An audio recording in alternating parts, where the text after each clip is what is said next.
bendiga a todos. Vamos a tomar una porción pues de la Escritura. En Gálatas capítulo 4 leemos el verso 7 al 9. Gálatas 4, 7 al 9. Así que ya no eres esclavo, sino hijo. Y si hijo, también heredero de Dios por medio de Jesucristo, o por medio de Cristo. Ciertamente, en otro tiempo, no conociendo a Dios, servíais a los que por naturaleza no son dioses.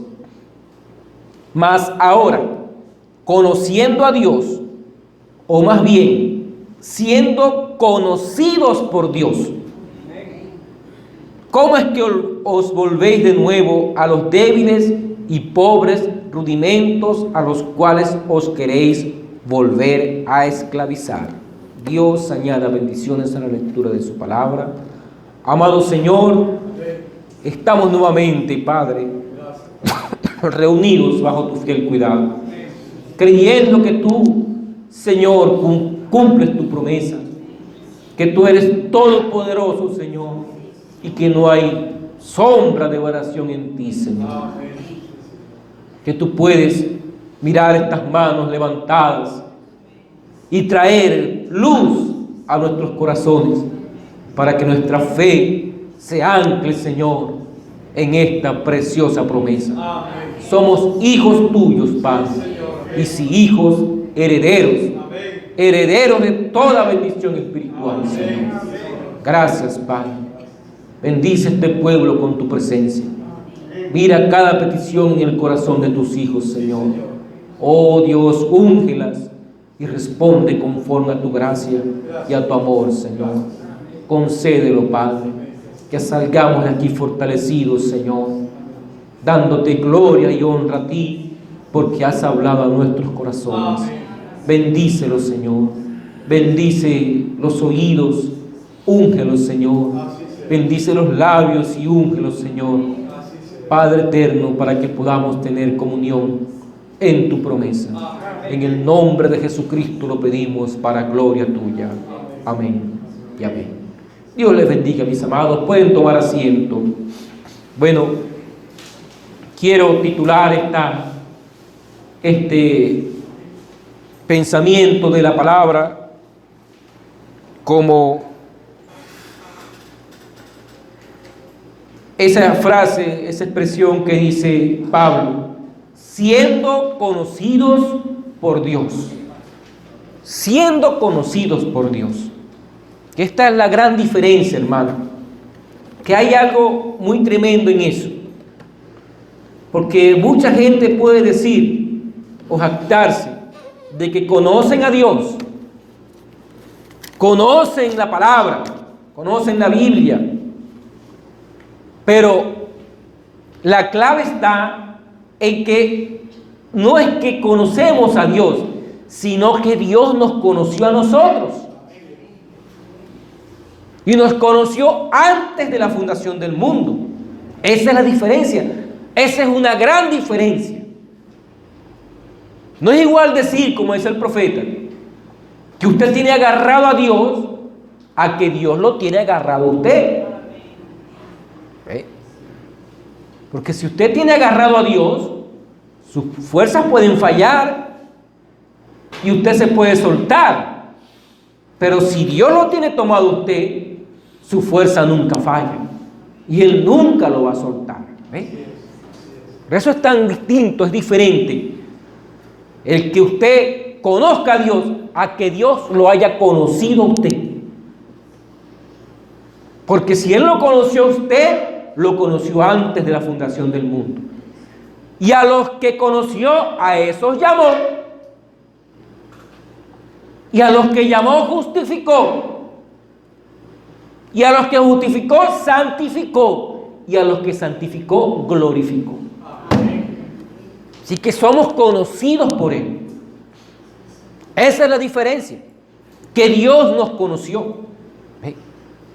Cuando el creyente es posicionado en su promesa, Y su promesa es el Espíritu de Dios. Él prometió que enviaría el Espíritu de Dios, su propio Espíritu, lo enviaría a usted, lo enviaría a nosotros. Y cuando el creyente se posiciona de esa promesa, que es su promesa, deja de ser esclavo del mundo, deja de ser esclavo de las ideas, de las religiones, de los dogmas, deja de ser esclavo de la política, ¿ve? Deja de ser esclavo de las tentaciones del mundo y comienza a caminar un camino que la Biblia lo llama el camino estrecho, porque es un camino que está lleno de piedra y que a no todo el mundo le gusta ese camino. No todo el mundo está de acuerdo o hasta conforme con lo que usted es. Porque usted es aparte, usted es diferente, usted ha sido apartado para servir al Señor. Y eso molesta al diablo.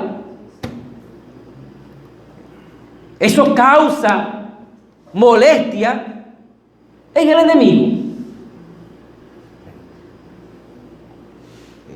Siempre recuerdo una hermana Vicenta, cuando ella tenía su terreno allá en el Barril, ella me cuenta que había un amigo, buenos amigos, y ellos querían ir a visitar, pero tomaban para visitarla el domingo, cuando ella se venía para el culto.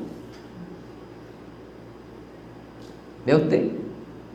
El diablo sabe cómo buscar, tú sabes, la vuelta, él es así. Entonces, bueno, la hermana era, usted sabe eso, todo amor y amistad mientras los atendiera el domingo. Pero cuando la hermana decidió, dijo, mire, no puedo atender el domingo, yo tengo que irme para el culto. Entonces hasta allí llegó la amistad. Entonces estaba con la cara larga, un ceño fruncido. Es el diablo haciendo eso. Al diablo le molesta eso. Entonces, cuando el creyente se posiciona de esa promesa, entonces él llega a dejar de ser esclavo de esas cosas. ¿Por qué? Porque ahora es un hijo de Dios y es posicionado cabalmente en lo que eso significa. ¿Por qué? Porque él sabe de dónde viene, sabe de su predestinación. Sabe que no es un petulante que anda por allí con el pecho inflado, como algunos pretenden decir que son hijos de Dios con el pecho inflado. No, usted conoce su origen. Usted sabe que viene de eternidad y que fue ordenado, predestinado, fue conocido para buenas obras, para expresar la naturaleza de tu Padre Celestial. Y eso cambia el cuadro totalmente. No hay nada más importante para un creyente que su colocación en esa promesa de Dios. Porque esa es la revelación de la autoridad que usted tiene sobre la herencia que Dios le ha dado. Un hijo de Dios puede ser hijo de Dios, pero mientras él no ha reconocido su posición, no tiene autoridad. No tiene autoridad. ¿Por qué? Porque no ha sido probado, porque todavía tiene cosas que no agradan al Padre. Como yo le decía en estos días, crea en lo sobrenatural de Dios, porque eso está en usted. Y eso no es un espectáculo público. Eso no es como la gente piensa, que usted va a ir por allí haciendo un show. Usted no va a andar por allí presumiendo, retando, como algunos pretenden. No, como yo soy un hijo de Dios, yo tengo derecho. Esa no es la actitud de un hijo de Dios. Por eso es que no tiene autoridad. Pero cuando un hijo de Dios se posiciona de su promesa, conoce la sencillez, la simplicidad de Dios, la humildad de corazón, actúa como actúa el Padre, y eso lo coloca, hermano, en una autoridad sobre la herencia que el Padre le ha dado. Y entonces usted puede hablar las cosas que no son como si fuesen. ¿Por qué? Porque la fe de Dios está allí, moviéndose en usted. Esa es la fe perfecta. La fe de Dios moviéndose en el creyente. Eso no puede fallar. Si es mi actitud, si es mi ego, si es mi pensamiento, mi propio deseo, eso va a fallar. Pero por cuanto es la voluntad de Dios, es la fe de Dios que se mueve, eso no va a fallar.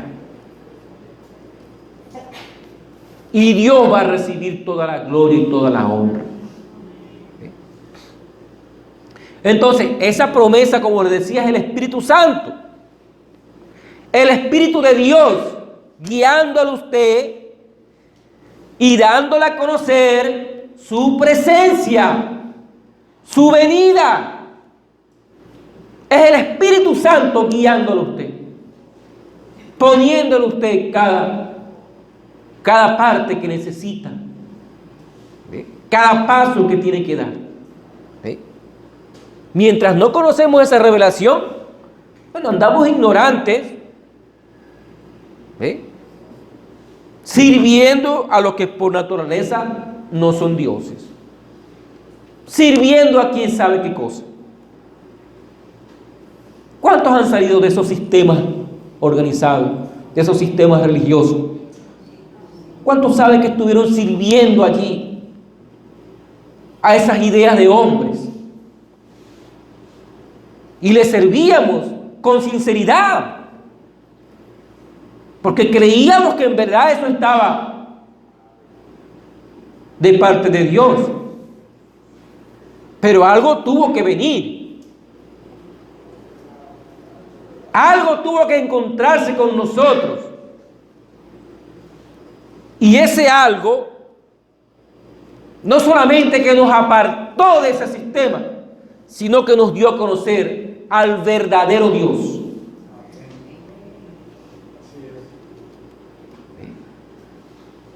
Y no solamente que conocimos al verdadero Dios, sino que Él nos conoció a nosotros. Él conoció a sus hijos en la revelación de Jesucristo, dándonos a conocer su voluntad, dándonos a conocer su presencia. Ahora, esa revelación, mis hermanos, nos hace libres, nos posesiona en Cristo la esperanza de gloria, en el cual no hay sombra de variación ni de dudas. A veces hay gente que lo escucha predicar a uno eso, y su juicio es que estamos siendo complacientes con el pecado. Cuando decimos que la revelación te hace a ti libre, porque Pablo decía, todo me es lícito, pero no todo conviene. Usted tiene derecho a hacer cualquier cosa, pero no todo conviene. Entonces muchos piensan que uno está siendo complaciente con el pecado, que uno está tratando de justificar las fallas y los errores. Pero no es así, mi hermano. No es así. Dios sabe que no es así. Y lo peor que uno puede hacer es ponerse a discutir y a crear polémica por eso. Usted tiene que ser libre para tomar sus propias decisiones. Usted tomó una decisión mala, bueno, eso va a tener consecuencias. Pero usted tiene que tener libertad, para tener su propia experiencia con el Señor y aprender de esa experiencia. Aprender de ella. Porque si usted tropieza y tropieza y tropieza siempre con la misma piedra, bueno, ya el problema no es la piedra, es usted. ¿Verdad? Si usted pasó por una situación que en verdad lo golpeó, que en verdad le hizo pues estremecerse, y luego vuelve otra vez la misma situación y usted vuelve a actuar igual, bueno, usted no aprendió nada de lo que el Señor le estaba mostrando. Entonces, ¿cómo un pastor le puede enseñar entonces? Si usted no desea aprender. Las situaciones difíciles vienen a uno para que uno aprenda a tomar la actitud de un verdadero hijo de Dios. Por eso es que Pablo dijo, todas las cosas ayudan a bien a los que aman al Señor. Todas las cosas ayudan a bien. Dígame, mi hermano.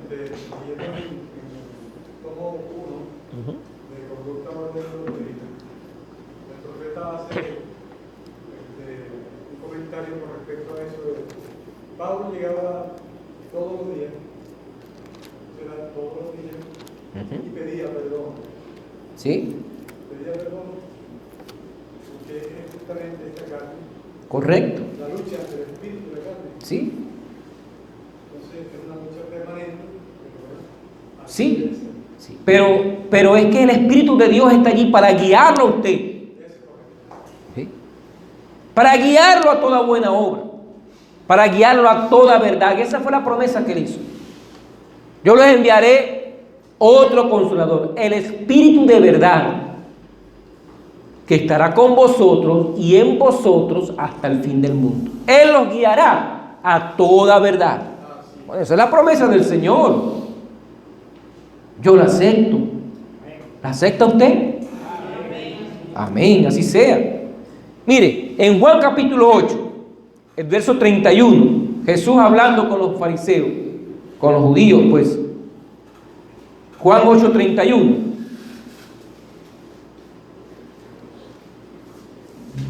Dijo entonces Jesús a los judíos que habían creído en él: si vosotros permanecéis en mi palabra, seréis verdaderamente mis discípulos y conoceréis la verdad, y la verdad os hará libres.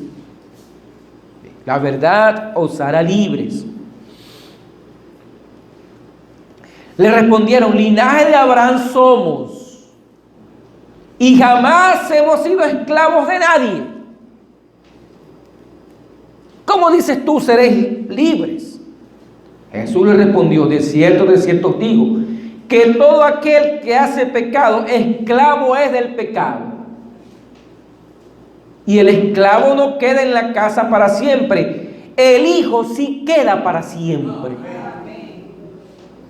Así que si el Hijo os libertare, seréis verdaderamente libres.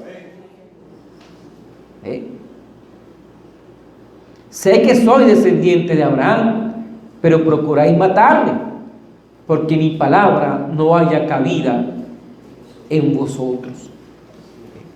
Seréis verdaderamente libres si el Hijo os libertare. ¿Y quién es el Hijo?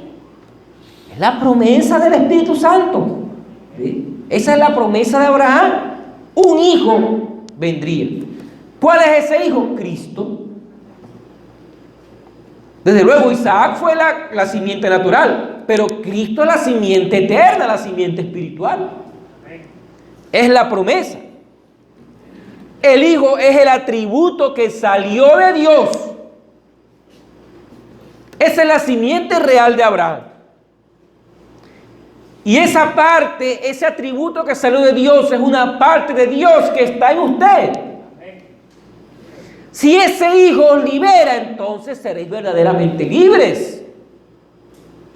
Cuando esa simiente comienza a tener vida, Y la vida viene por causa del Espíritu. Ahora esa vida puede estar allí. Puede estar allí. Pero usted sigue siendo esclavo del pecado. Esclavo de un sistema.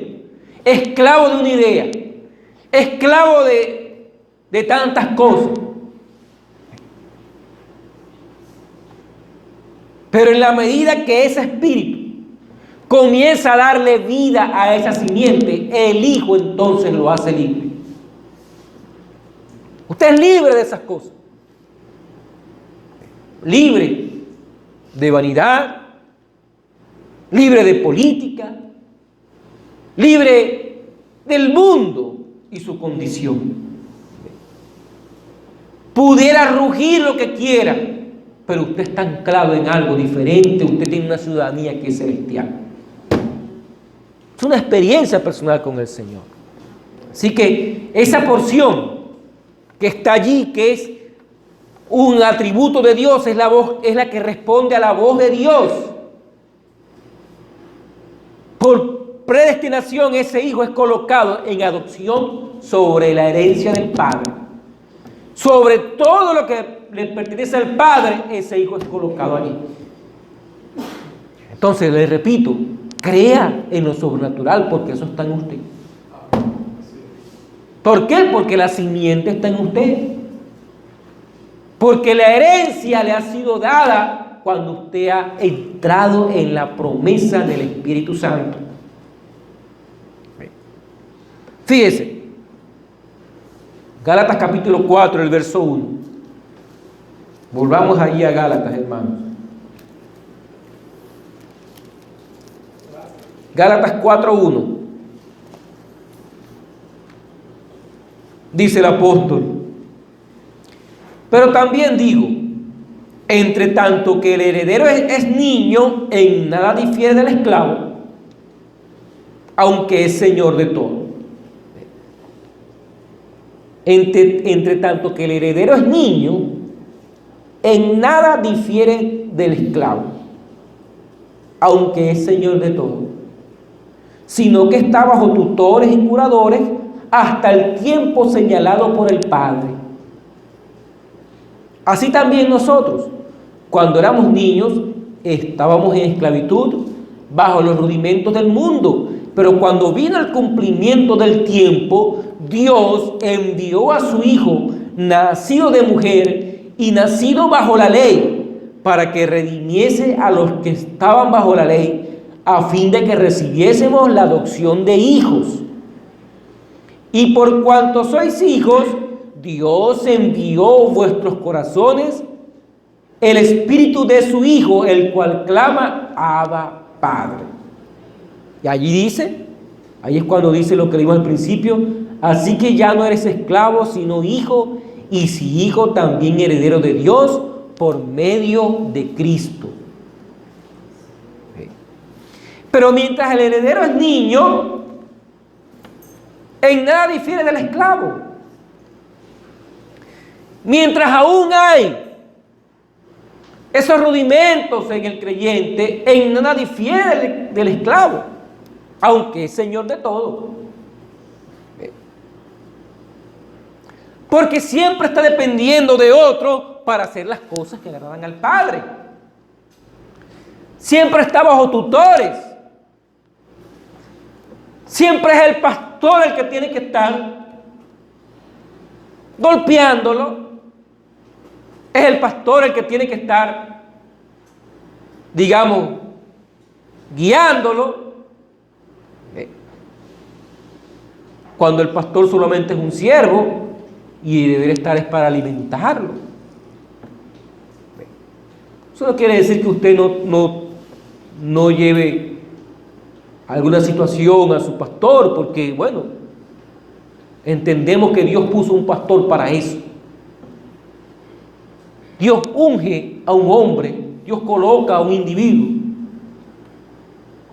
como pastor y lo equipa con esa,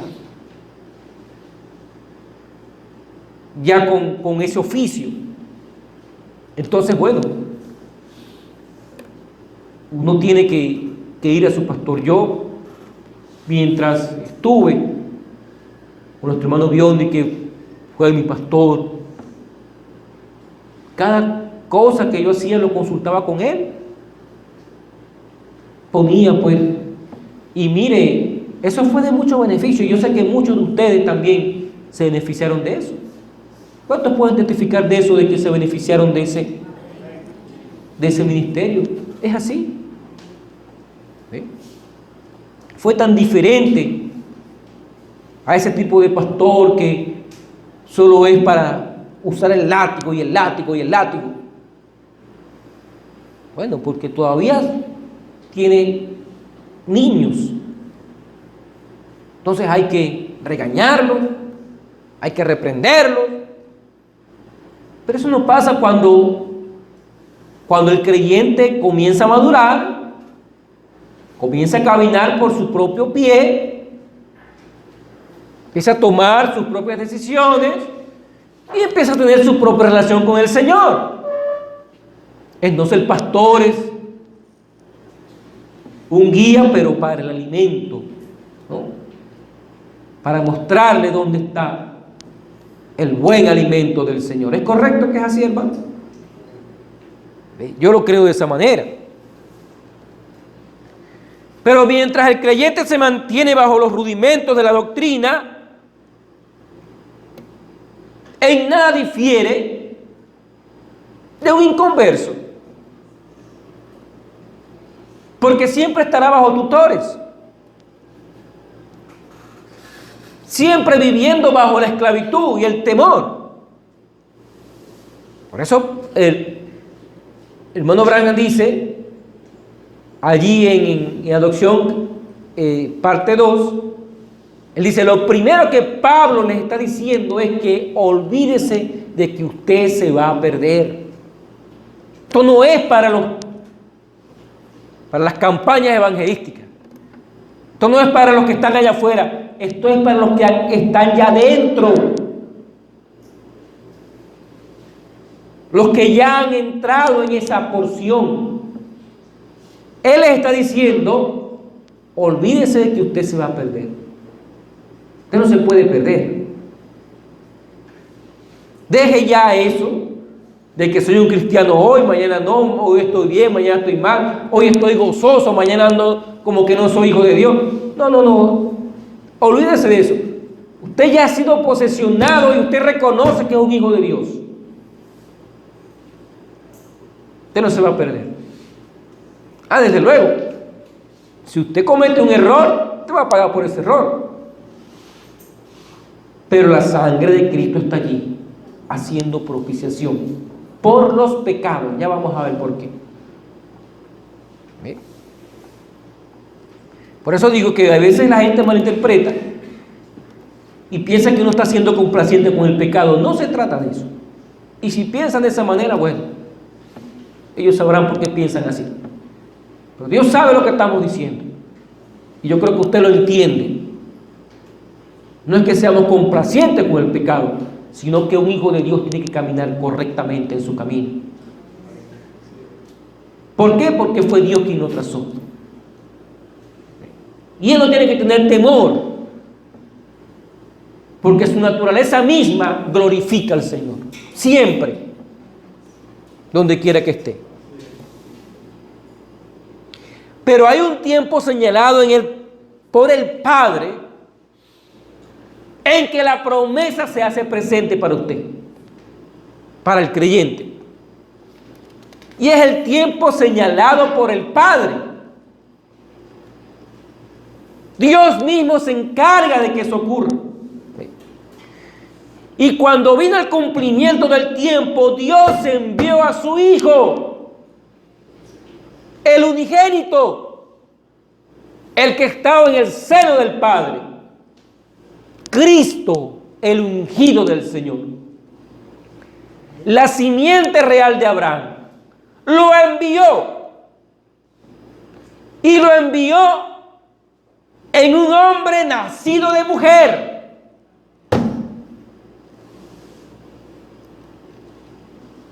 Les digo una cosa tremenda.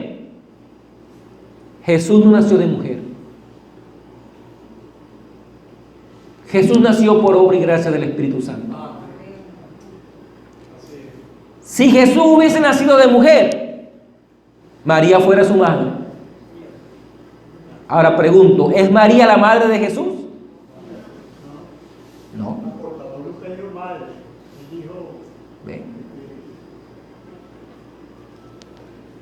Nunca la llamó madre, siempre la llamó mujer.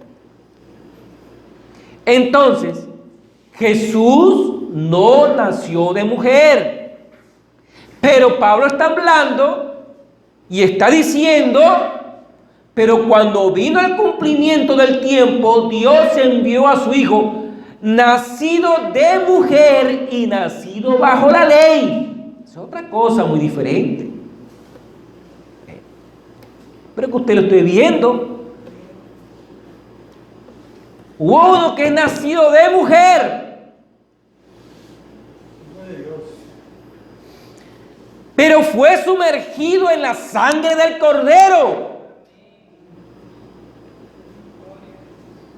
Y por cuanto la sangre hizo propiciación, ese que nació de mujer recibió la plenitud del Espíritu Santo. Es decir, es el Hijo manifestado. ¿Cómo se manifestó en Jesús? Deidad. Deidad en un hombre nacido de mujer.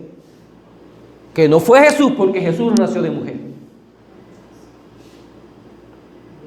Ahora eso es profundo y eso tiene que ser recibido y aceptado por revelación, porque es el tiempo del Padre el que puede hacer que el creyente vea esa gran realidad. ¿Y para qué envió Él a ese unigénito? Para que redimiese a los que estaban bajo la ley. ¿Y para qué fue dada la ley? Vamos a leer Romanos 8. Ahora, Él vino a redimir a los que estaban bajo la ley. ¿Sí?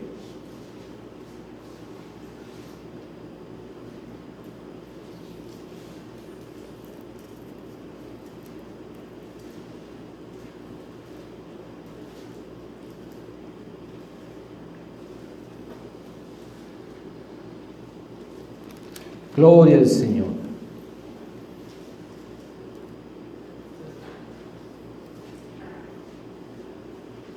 Deben buscar aquí esta porción.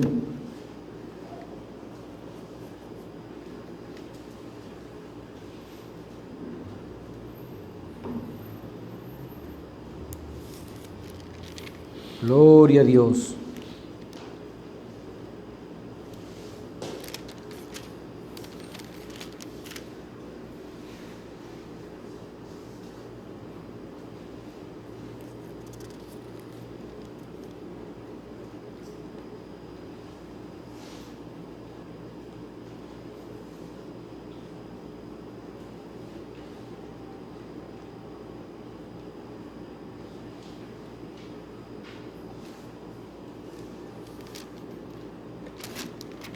Creo que se me extravió la escritura donde Pablo dice, ¿para qué fue dada la ley? Sé que en Romanos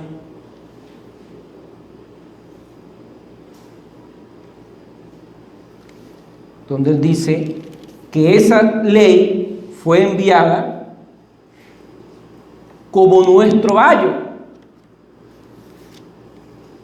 hasta que viniera la simiente a la cual fue hecha la promesa. Y esa promesa le fue hecha a una simiente, no a las simientes como dice, sino a uno que es Cristo. Y la ley vino para que fuera nuestro ayo es como decir nuestra niñera. Pero venida la fe, ya no estamos bajo ayo. Eso lo habla en Romanos, el capítulo 7 y 8. Romanos capítulo 7 y 8, ahí está descrito cómo él va hablando sobre esa ley. Cómo la ley vino para ser nuestro ayo, para ser nuestro tutor. Pero venida la ley, venida la fe, ya no estamos bajo ese ayo. Y Dios envió a nosotros el Espíritu de su Hijo. Cuando esa simiente se manifestó, esa simiente es Cristo mismo, es la deidad, es la columna de fuego viniendo al creyente. Cuando eso ocurrió, Dios envió eso para que sus hijos recibieran la adopción, recibieran la herencia.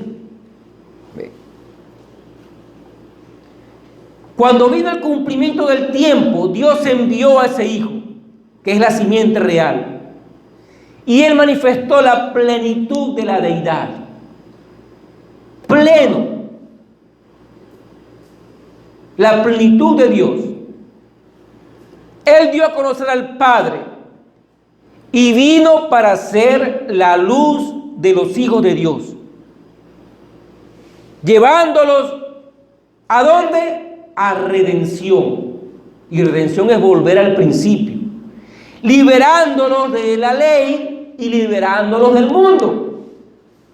Por eso dijo: si el Hijo libertare, seréis verdaderamente libres. En Juan capítulo 1, vamos a leer allí Juan capítulo 1, mis hermanos.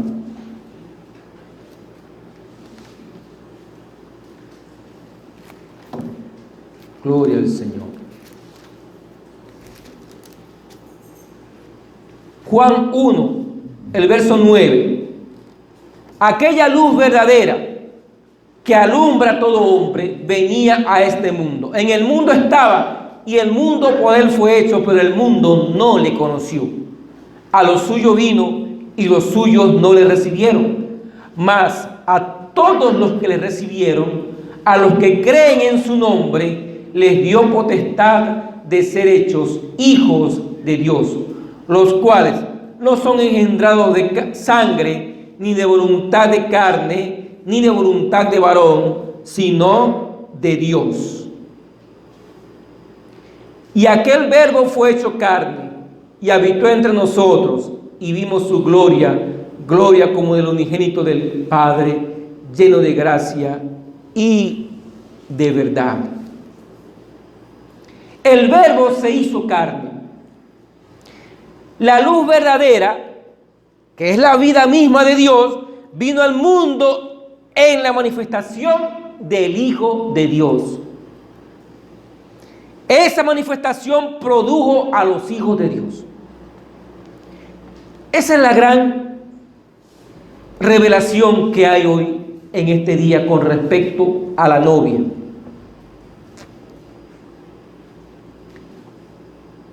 La novia siendo un individuo, la esposa del Cordero. Entonces muchos reclaman ser la novia, muchísimos. Hoy en día hay mucha gente que dicen ser la novia del Señor. Y se ponen apellidos y todo. La novia de México, la novia de Colombia, la novia de Venezuela. Entonces para ellos la novia es casi cualquier cosa. Cualquiera que tiene un mensaje del profeta es la novia. Pero no han captado que la novia es carne de su carne, es hueso de sus huesos, es vida de su vida, es poder de su poder. Ella es Él.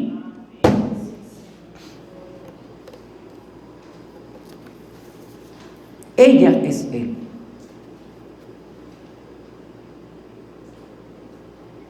Pero como ellos creen que la novia es un grupo de gente que está disperso por todas partes, ellos piensan en unir a la novia, pero la novia nunca fue separada del novio. Ella fue unida, fue a él, en una unión invisible.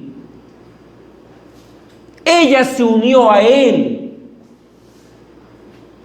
Y ahí se cumplió lo que dijo el apóstol Pablo, que era un misterio, grande este misterio, que el esposo y la esposa eran una sola carne. Y la gente usa eso para hablar de casamiento y divorcio, para hablar del matrimonio terrenal. Pero Pablo está hablando, él dijo, yo digo esto de respecto a Cristo y su iglesia, la cual es su esposa. Ellos son una sola carne. En otras palabras, ellos son un individuo.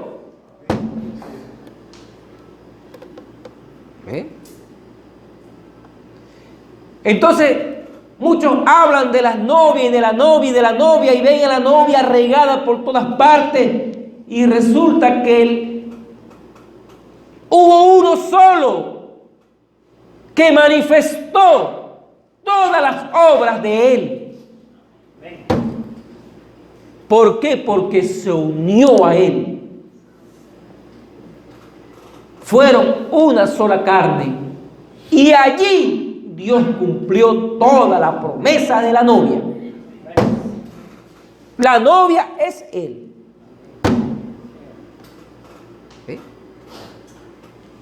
¿Y por qué él la trajo? ¿Por qué él manifestó a esa novia? Para producir hijos. Para manifestar a los hijos que él sabía que estaban en él, en su atributo. La manifestación de esa novia que hizo las mismas obras que hizo Jesús, que identificó a Jesús. Estos días escuchaba a T.L. Osborne testificar sobre su experiencia con William Branham. Y lo que él dice, T.L. Osborne es uno de los grandes ministros mundiales, famosísimo, millonario. Y él dice que cuando él vio a William Branham, él dice, yo vi a Jesús en ese hombre.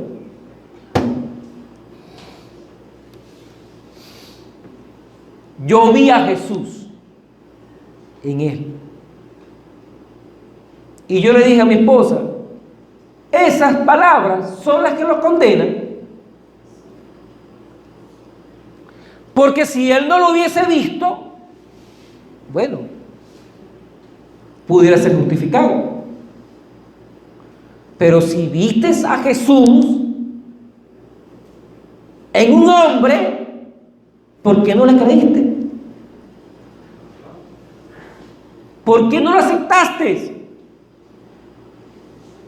¿Por qué no lo recibiste?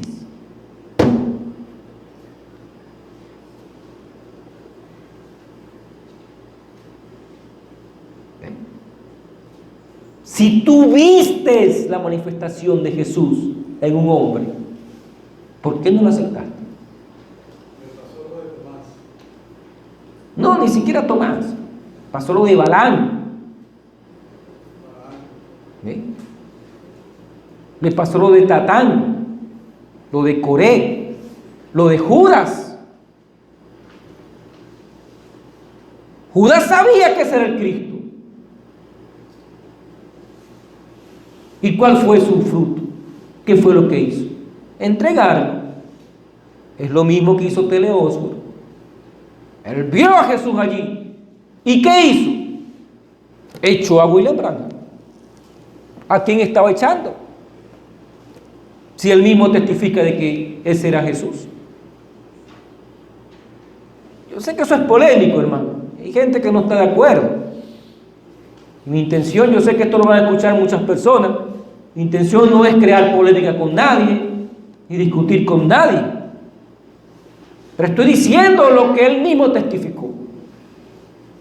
Y lo que muchos testificaron y muchos vieron. Y estoy diciendo lo que muchos todavía ven.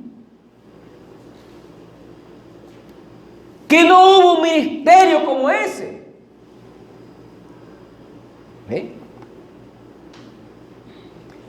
Que el único ministerio que se puede comparar con el ministerio de William Marion Branham es el ministerio de Jesús. ¿Por qué? Porque ella es él y él es ella. Porque el alfa y la omega son una misma carne. Por eso es que el ministerio es el mismo. Así lo quieren aceptar o no lo quieren aceptar. Así piensen que uno está hablando de una doctrina extraña, de una doctrina serpiente, que eso es otra cosa, pero las obras testifican de quién es Él. Las obras son las que señalan quién es la novia de Jesucristo. Es las obras, la manifestación, la que determina eso, no lo que yo diga. Como cualquiera que se levante dice que es un profeta. Yo soy profeta, cualquiera dice que es profeta. Pero ¿qué es lo que determina a un profeta? Es su manifestación, es su identificación, la vindicación de lo que es. Entonces muchos podrán decir soy la novia, y podrán regar la novia por todas partes del mundo y colocarlas en cualquier parte. Pero la vindicación de la novia es la que lo identifica a él, a ella en él y a él en ella. Es la vindicación la que hace eso. Ahora, en el mundo estaba, el mundo por él fue hecho. ¿Sí?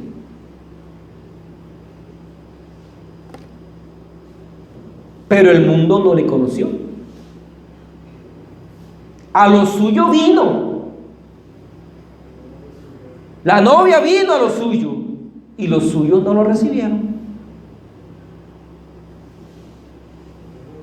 Mas a todos los que le recibieron, a los que creen en su nombre, les dio potestad de ser hechos hijos de Dios.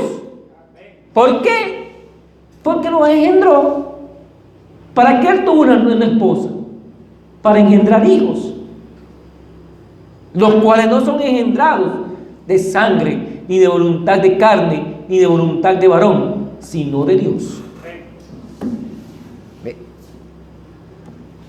Entonces allí donde el profeta dice que un hijo de Dios, un creyente, con pedigrí, él sabe quién es papá y él sabe quién es mamá.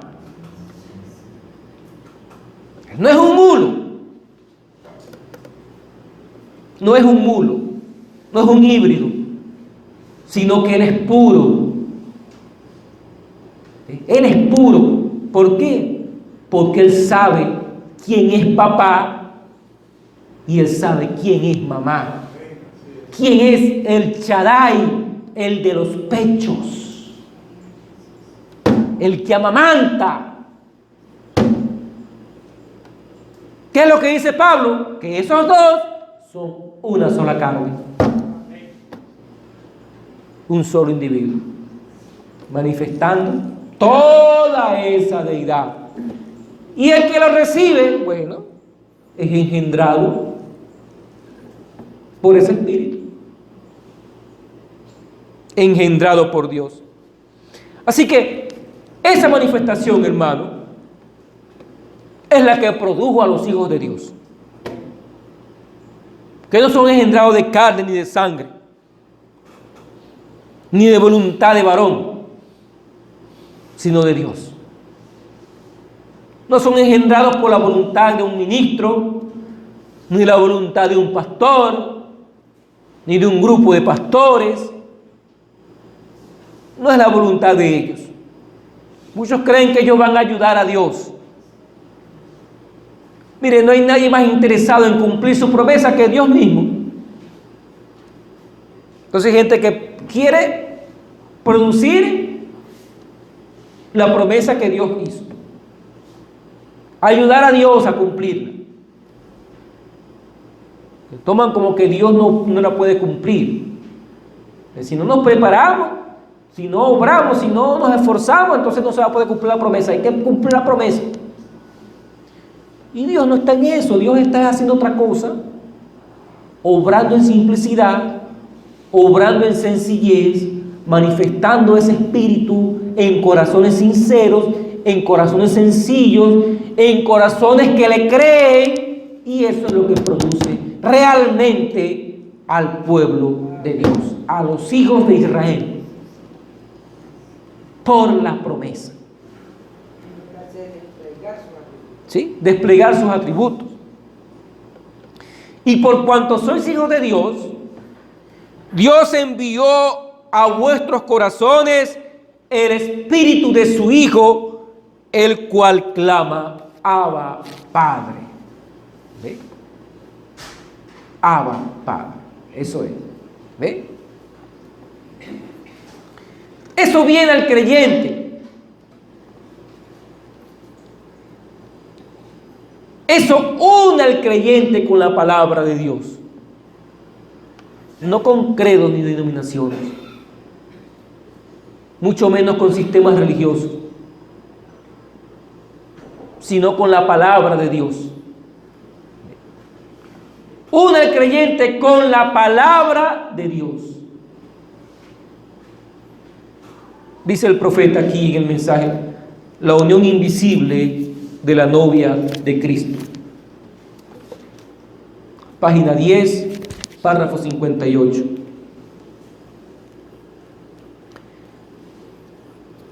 Si usted está casado con Cristo, Cristo es la palabra de Dios. En San Juan, el capítulo 1 dice, en el principio era el verbo, y el verbo era con Dios, y el verbo era Dios, y él mismo fue hecho carne y habitó entre nosotros.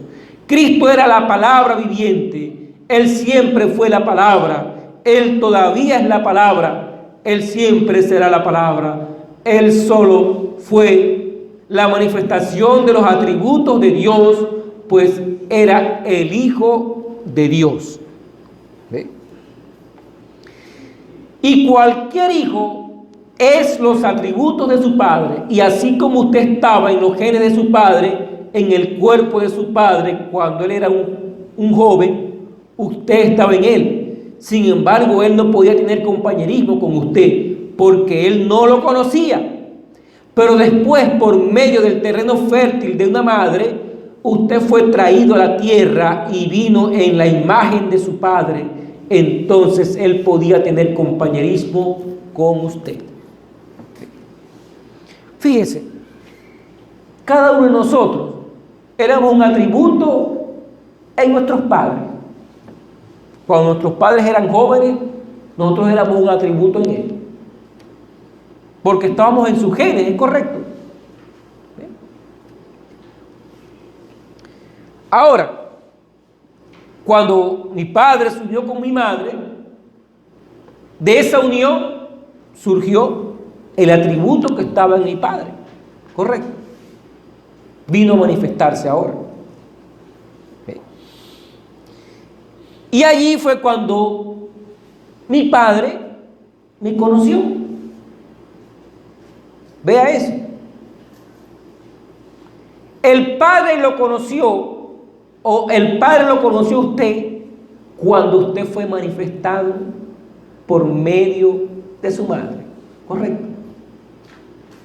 Pero mientras usted estaba en el atributo, el padre no lo conocía. Por eso es que dice, ahora somos conocidos por Él. No era que él no sabía que estábamos allí, porque Él es omnisciente. Por eso Él es omnipresente. Él es omnisciente. Pero vino a conocerlo usted, fue en la manifestación del Hijo. Cuando Él se unió a su esposa y dio a luz a su Hijo, entonces lo conoció. Porque mientras usted era un atributo, el Padre no lo conocía.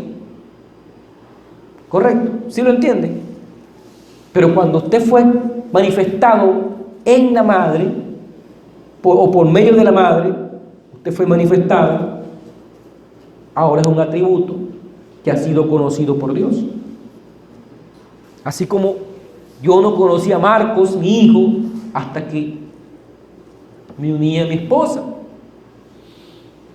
Y aunque él estaba en mí, yo no lo conocí. Pero recuerdo la primera vez que lo vi. Fue cuando lo conocí. Cuando él salió de su madre. Llegué a conocerlo. Siendo conocidos por Dios. Y así mismo ocurre con el atributo de Dios. El atributo de Dios que está en usted es solo un atributo. No ha sido conocido. Es solo el atributo. Pero por medio de la unión con la esposa del Cordero, el atributo llegó a ser un hijo de Dios, manifestando la naturaleza de su Padre. Mire, hermano, por eso es que cuando usted conoció el mensaje, usted respondió a él. Porque era que estaba siendo engendrado en el vientre de la madre. ¿Por qué? Por el Espíritu del Padre. Fue una unión espiritual, una unión celestial. ¿Por qué hay gente que recibe este mensaje y lo rechaza? Porque hay unos que caminan con él y después lo desechan. No hay atributos en él. No hay simiente. ¿Ve? No hay simiente. Entonces, ¿pudieran tener algo que ver? Por eso que el profeta predicó 1 en 1.000.000. Cuando él vio cómo inseminaban al ganado artificialmente. Habían millones de células allí. Millones de células entran en el vientre de la madre. Pero solo uno es engendrado. Es el que es manifestado, el que nace, ¿correcto? Hay millones que van allí a ese vientre. Hay millones que entran en el vientre de la madre. Pero uno solo es el que llega a ser embrión, es el que llega a fecundar y es el que llega a manifestar al Hijo que Dios tenía en su atributo. ¿Es correcto, mis hermanos? ¿Es así? Por eso usted ve a millares y millares con el mensaje. ¿Sí? Muchos son llamados, pocos los escogidos. Muchos entran a ese vientre. Y cómo no, disfrutan. Toman su porción, el profeta, la doctrina y todo eso. Pero de esto, ¿qué saben? No llegan nunca a empollar, no llegan nunca a nacer. Se quedan allí. No llegan nunca a engendrar. Porque no tienen atributos de Dios en ellos. Esto es una clase muy especial.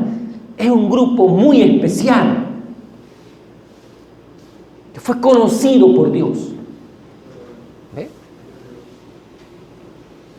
Dice el profeta, en la página 10, la unión invisible de la novia de Cristo. Página 10, párrafo 60 y 61. Y también lo eran ustedes, hijos de Dios e hijas de Dios, antes que aún hubiera una luna, estrella o alguna molécula, ustedes eran hijos e hijas de Dios, porque ustedes solamente son la manifestación física de los atributos que estaban en Dios en el principio. Porque solamente hay una forma de vida eterna y esa eran ustedes antes. Ustedes no saben nada de eso, ni tampoco lo sabían cuando estaban en su Padre terrenal. Pero igual, ustedes son manifestados en su imagen. Ustedes están hechos a la imagen de Dios y fueron manifestados para la gloria y el compañerismo de Dios, dice el profeta. Y por lo tanto, tan cierto como su gen tenía que estar en su Padre antes de su nacimiento natural, su gen espiritual tenía que estar en Dios, porque ustedes son una expresión de los atributos de sus pensamientos antes de la fundación del mundo, correcto. No hay manera de evitar eso, es correcto. Ahora nos damos cuenta entonces que esa vida estaba en ustedes, la vida de Dios estaba en ustedes desde la fundación del mundo. Este es un gen de Dios. Pero ese gen tiene que pasar por un proceso, tiene que ser incubado, tiene que ser madurado en un vientre, correcto. Pero llega el tiempo señalado por Dios en que ese bebé que está allí, ese niño que está allí, tiene que salir. Y es una nueva criatura en Cristo. Tiene que nacer. Y nacer con todos sus atributos en Él. Él no nace primero una pierna y después la pierna anda por allí, después nació una cabeza y la cabeza entonces... No, cuando nació completico, enterito. Todas las cosas de Dios están en usted. Toda la plenitud de Dios está en usted. Pero ese bebé nace, ¿y cómo nace? Necesita la leche materna, necesita el cuidado, la atención. Él va a hablar, pero todavía no habla. Él va a conocer, pero todavía no conoce. Lo primero que él empieza a conocer es a mamá. Correcto. Se pega de la madre inmediatamente. Y todo lo que él hace está en el seno de la madre. Después comienza ya a gatear, a dar pininos, a balbucear. Como usted percata, ya está caminando. Comienza a hacer su travesura. Comienzan las anécdotas. Y el Padre lo va formando. Lo va guiando. Todo está allí, mi hermano. Todo está en usted. Usted tiene que tomar posesión de lo que usted es. Es como el ganado. El hombre, yo creo que es uno de los animales que más tiempo dura dependiendo de sus padres, ¿no? Porque un aguilucho, un ganado, un león, una cosa de esa, ellos en 2, 3 años ya el padre lo saca del nido para que ya se defienda solo. niño de 3, 4 años todavía, ahora es que le queda ir aprendiendo, ¿no? Entonces, lo que pasa es que las ideas religiosas nos han apartado de ese atributo, hermano. Nos han apartado de esa nuestra naturaleza. Y a veces nos han entorpecido ese propio caminar. Pero todo está allí, está en usted. Cuando la revelación de Jesucristo rompe esas cadenas religiosas, hermano, ¿y es donde usted comienza a crecer? Usted no ve a esos muchachos cuando están pequeñitos y de repente se estiran. Y dice uno, se están desarrollando. ¿Es correcto o no, hermano? ¿Cuántos saben eso? Yo lo estoy viviendo en mi hijo Marcos en este momento. Me va a dejar botado ya. Ya come más que yo. Bueno, no es que sea que como mucho, pero bueno, ya me dobló en la comida y en todo. Ya se pone mis chores, mi ropa. ¿Sí? De básquet ya se la pone, con la que yo jugaba básquet. Antes le dije, Marco, que están unos chores, a ver qué tal, y se los puso. Bueno, papá, tan fino. ¿Eh? Porque se echó una estirada tremenda. Bueno, así está aquí William, Josué. Dígame usted, Josué, que se va para arriba. ¿Eh? Pero hasta hace poco uno lo veía pequeñito y, tú sabes, todavía ya comienzan a echarse a estirar. Y ya comienzan también a paviar. Tener cuidado de su imagen, tú sabes, del cabello y la cosa. Bueno, y usted lo ve en lo espiritual y eso es así.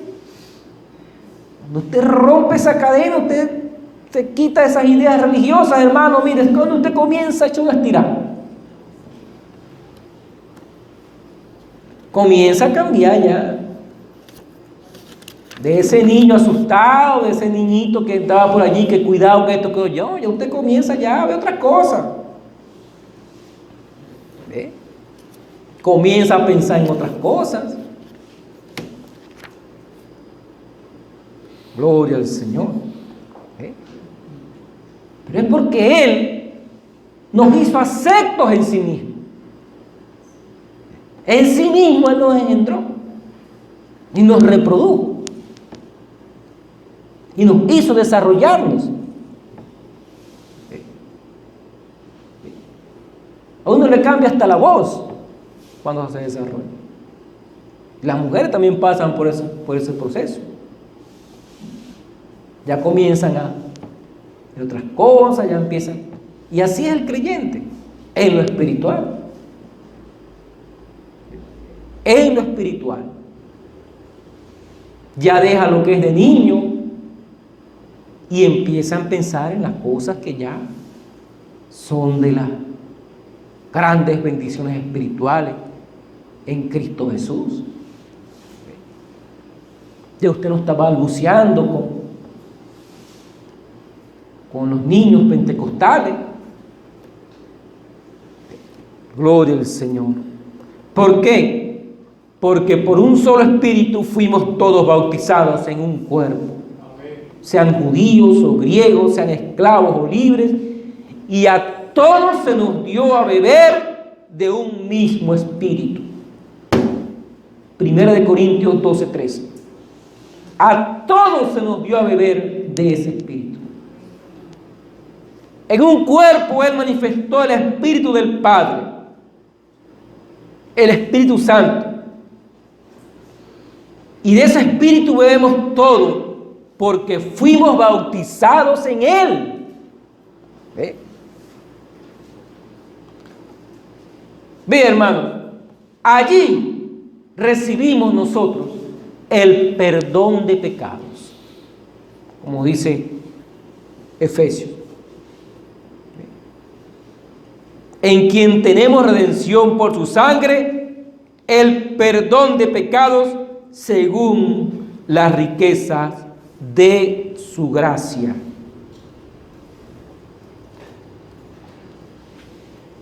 Allí, en esa manifestación, la manifestación del Hijo de Dios. No me va a dar chance de entrar, no me da tiempo pues entrar en esa parte, lo que significa ese perdón de pecados. ¿Cómo es que Él guarda día a día? El profeta dice, vea esto, el profeta dice, la sangre no te salva en la fe, pero la sangre te mantiene limpio. ¿Por qué? Porque el que peca es el creyente. El pecador no peca, porque el pecador es pecador para comenzar. Pero el creyente peca. ¿Por qué? Porque comete errores, porque cae en tentación, porque tiene un mal pensamiento, porque tiene toda clase de luchas o algunas caídas. Pero la sangre está allí. ¿Para qué? Para el perdón de pecados.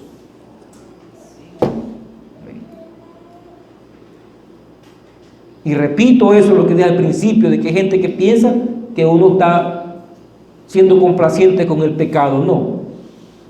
Pero hay una propiciación para el que cree. Para el que cree, la sangre está allí. Ahora, si usted cree que por sus propias obras se puede justificar, bueno, deseche la sangre, pues.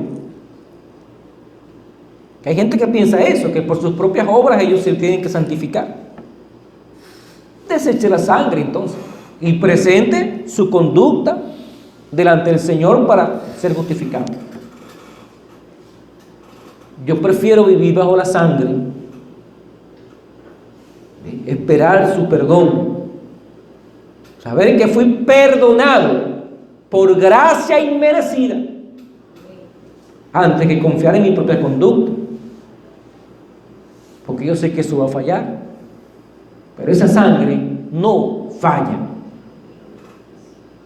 Y la razón por la que no falla es porque fue aceptada en la esposa del Cordero, y yo nací de allí. Esa es la diferencia. Eso no va a fallar. Y usted cree que esa sangre está allí para propiciación de sus pecados. Así que usted vive tranquilamente, vive confiadamente, vive en reposo, sabiendo que hay una sangre que aboga por usted. No es que usted quiere ir a hacer vagabunderías o a hacer tonterías, porque esa no es la naturaleza del creyente. La naturaleza del creyente no es complacer al mundo. La naturaleza del creyente no es participar de lo que el mundo participa. Más bien uno a eso se aleja de eso. A uno lo incomoda, ¿correcto? ¿Ve? Entonces, si alguien viene y me dice, no, yo estoy bajo la sangre, yo voy a hacer cualquier disparate por allí porque estoy bajo la sangre, usted no sabe lo que está hablando. Usted más bien está, diría el profeta, ni siquiera ha llegado al cajón de bateo. Ni siquiera está en el equipo, pues. Si alguien piensa de esa manera, que porque está bajo la sangre, él hace y deshace y anda. Y dígalo. Decía, dando el ejemplo de eso, él decía, yo voy a salir ahora para África. Yo tengo mi esposa aquí en la... Correcto, sí, a eso iba, sí. Yo le digo a ella, como ella me ama, yo la amo, y yo le digo a ella, mira, yo voy a salir, así que tú vas a portarte bien, así porque tú eres mi esposa, yo te amo, te amo. Ella también le dice a él mismo. Y él dice, bueno, yo estoy por allá y está para allá, yo puedo hacer lo que quiera, pero no lo hago porque la amo. Claro, correcto, eso es. Él dice, yo no soy infiel a mi esposa porque ella me va a castigar, sino porque la amo. Sencillamente. Yo la voy a hacer sufrir. le amo. Sabiendo que ella lo va a perdonar, de todos modos no lo va a hacer porque no quiere dañar. Dice, aunque yo sé que si yo hiciera algo incorrecto, ella me perdonaría, de todas maneras yo no lo voy a hacer. Aún sabiendo que ella me perdonaría, pero yo no lo quiero hacer, no lo voy a hacer. No es porque me obliga, sino porque la amo. Y eso es la realidad del creyente. Usted camina bajo eso porque ama al Señor. Cree en lo que usted es. Cree en su promesa. Entonces, para esos que creen, que aman, que sirven al Señor, que tienen su promesa, la sangre es un propiciatorio para el perdón de los pecados. De manera que cuando usted se equivoque, cuando usted comete un error, luego usted va a pagar por ese error, pero cuando usted cometa eso, usted sepa que algo no está bien en su corazón, porque si nuestro corazón no nos reprende, confianza tenemos en el Señor. Mire, eso es una realidad. Usted sabe que usted obró mal y su corazón empieza a contristar. Algo en usted lo incomoda. En su corazón está algo allí que no cuadra. Y entonces ahí está la sangre como propiciatorio. Usted tiene que reconocer que usted falló. Y al reconocer su falta, su falla, su error, ahí está la sangre para hacer propiciación por el perdón de pecados. De eso seguiremos hablando más adelante, porque eso es muy importante para usted y para mí, hermano. Eso es muy importante para nosotros. Porque a veces uno haya personas que dicen, hermano, es que yo no me siento digno porque yo le fallé al Señor, entonces no me siento digno de ir a Él. Eso es lo que el diablo quiere. Que usted se aparte porque usted no se siente digno. Entonces me da pena, me avergüenza que yo le fallé al Señor. Bueno, pero hay una sangre. Si hay un sentir en tu corazón por servir al Señor, es porque algo está clamando allá adentro y está pidiendo volver de nuevo a su lugar de origen. Esas ideas del diablo son las que lo están impidiendo, pero la sangre es la que rompe todo eso y te trae de vuelta a tu lugar de origen, a la palabra del Señor. ¿Cuántos lo creen así, mis hermanos? ¿Cuántos creen que esa es la verdad? Vamos a parar aquí. Que Dios les bendiga. ¿Están contentos? ¿Están agradecidos al Señor? ¿Cuántos dan gloria a Dios? ¿Cuántos han aprendido algo hoy? Vamos a estar de pie para dar gracias a Dios y ser despedidos. Hasta el próximo culto, Dios mediante, el próximo viernes.